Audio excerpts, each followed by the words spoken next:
এবং আল্লাহ সুবহানাহু ওয়া তাআলা কোরআনে নাযিল করার পরে ঘোষণা করলেন, যালিকাল কিতাবু লা রাইবা ফি হুদাল লিল মুত্তাকিন। এটা তো সেই কিতাব যার মধ্যে সন্দেহের কোনো অবকাশ নেই, এবং এটা মুত্তাকি যারা হবে তাদের জন্য পথ দিশা।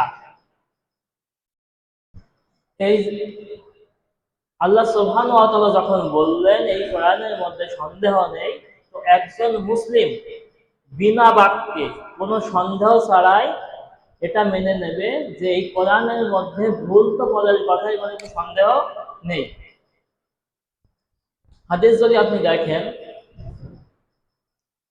একদিন আল্লাহ রাসূল সাল্লাল্লাহু আলাইহি ওয়াসাল্লাম সাহাবীদেরকে নিয়ে বসে আছেন। এমন সময় এক ব্যক্তি আল্লাহ রাসূলের কাছে আসলো, যাকে সাহাবীরা কেউ চিনতে পারলো না।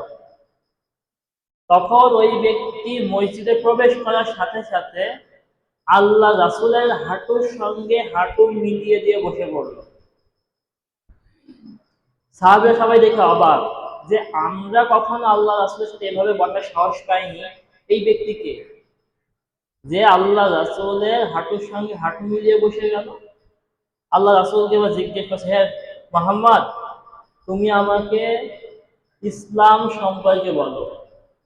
তখন আল্লাহ রাসূল বললেন, ইসলাম হচ্ছে তুমি এই সাক্ষ্য দেবে আল্লাহ ছাড়া সত্য কোনো মাবুদ নেই, মুহাম্মদ সাল্লাল্লাহু আলাইহি ওয়াসাল্লাম আল্লাহর রাসূল, এবং তুমি সালাত প্রতিষ্ঠা করবে, যাকাত আদায় করবে, হজ পালন করবে সামর্থ্য থাকলে, এবং রমজান মাসে সিয়াম পালন করবে। তখন ওই ব্যক্তি বলছে, সাদাক্তা, তুমি সত্যই বলেছো। সাহাবীরা বলছে, আমরা অবাক হয়ে গেলাম। যেই ব্যক্তি প্রশ্ন করছে সে আবার প্রশ্ন উত্তর দেওয়ার পরে বলছে, আপনি সত্যই বলেছেন। আমরা এটা দেখে অবাক হয়ে গেলাম। তারপর ওই ব্যক্তি আল্লাহ রাসূলকে প্রশ্ন করলো, হে আল্লাহ রাসূল, আমাকে ঈমান সম্পর্কে বলুন।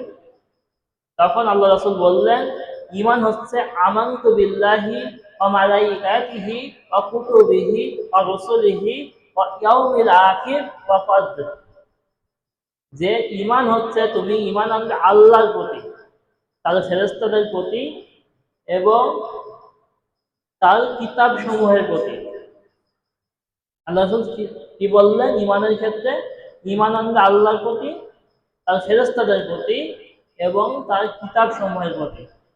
আর যুগে যুগে আল্লাহ সুবহানাহু ওয়া তাআলা প্রত্যেক জাতির কাছে কোনো না কোনো কিতাব পাঠিয়েছেন, এবং সর্বশেষ আমাদের কাছে আল্লাহ সুবহানাহু ওয়া তাআলা কোরআনে কারীম পাঠিয়েছেন।